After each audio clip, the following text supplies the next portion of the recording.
From JBS Studios in Greater New York, this is the JBS News Update with Teisha Bader.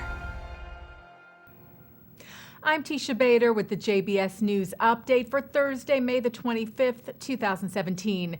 Just 2 days after U.S. President Donald Trump concluded his visit to Israel, U.S. Special Representative for International Negotiations Jason Greenblatt was back in the country. Greenblatt posted a photo from a meeting today with Palestinian Authority President Mahmoud Abbas on Twitter, citing another productive meeting to follow up on Trump's visit and his push to restart peace talks between Israel and the Palestinians. Greenblatt was expected to meet with Israeli leaders as well. And Israel will soon be gearing up for another American visit. U.S. Ambassador to the United Nations, Nikki Haley, is expected to arrive early next month for 3 days, accompanied by her Israeli counterpart, Ambassador Dani Danon. Haley is scheduled to meet with Israeli President Reuven Rivlin and with Prime Minister Netanyahu.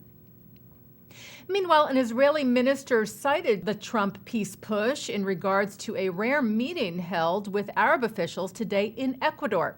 Ayub Kara is Druze and a minister in Israel's Knesset. He attended a ceremony today for the swearing in of Ecuador's new president, Lenin Moreno, and on the sidelines met with delegates from the Palestinian Authority as well as from Oman, Qatar, Yemen, and Morocco. Kara wrote on social media that he was surprised by the warm attitude of representatives from the Gulf states.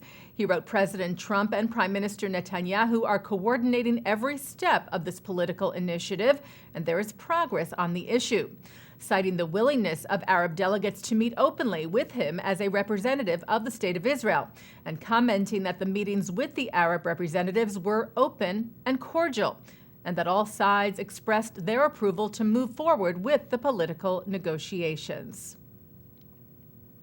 Israel's Channel 10 reports that Israeli officials are in talks with the Vatican to plan a possible second visit of the Pope to Israel. Pope Francis previously visited the country in 2014.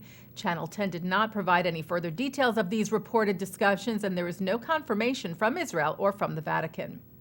The Vatican yesterday welcomed President Trump, who arrived in Rome after his visit to Israel.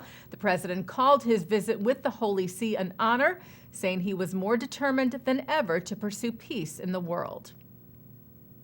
Police in Central Florida are investigating anti-Semitic and other offensive graffiti found in a public park. Local ABC affiliate WFTV reported that the hateful vandalism was discovered yesterday morning, spray-painted throughout a park in the community of Wedgefield, which included swastikas and other offensive symbols and messages. The Jerusalem Post reports that Israeli company SodaStream, often the target of the BDS, Boycott, Divestment, and Sanctions movement, has rehired some 74 Palestinian employees who lost their jobs when the company shut down its West Bank operation because of pressure from the BDS movement. SodaStream moved to the southern town of Rahat in Israel's Negev, with many Palestinians losing their jobs.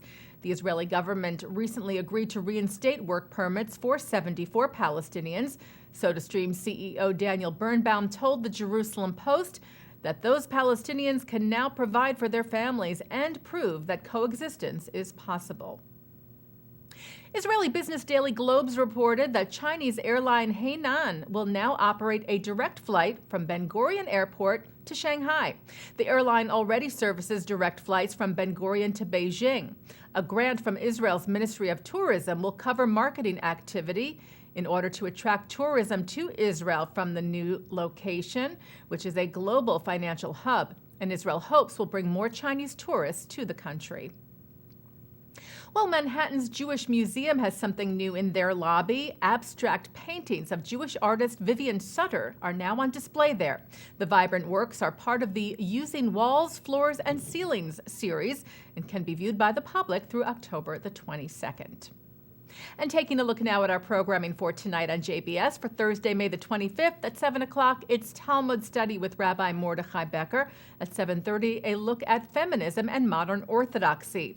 At 8, a discussion of the future of Zionism with former U.S. Ambassador to Israel Dan Shapiro and Rabbi Elliot Cosgrove of Park Avenue Synagogue. who talked to Lisa Hostein of Hadassah in a program of Park Avenue Synagogue, the Jewish Week, and Hadassah. At 9, Mark Golub sits down with Richard Haas, president of the Council on Foreign Relations on L'Chaim. And coming up right after this newscast tonight at 6:30, it's a panel discussion concerning the likelihood of Donald Trump's being able to bring Israelis and Palestinians together in an effective peace agreement. With Abe Foxman, Thane Rosenbaum, Eric Yaffe, and Betty Ehrenberg. That's on tonight's In the News. And that's the JBS News Update for Thursday, May the 25th, 2017. I'm Teisha Bader.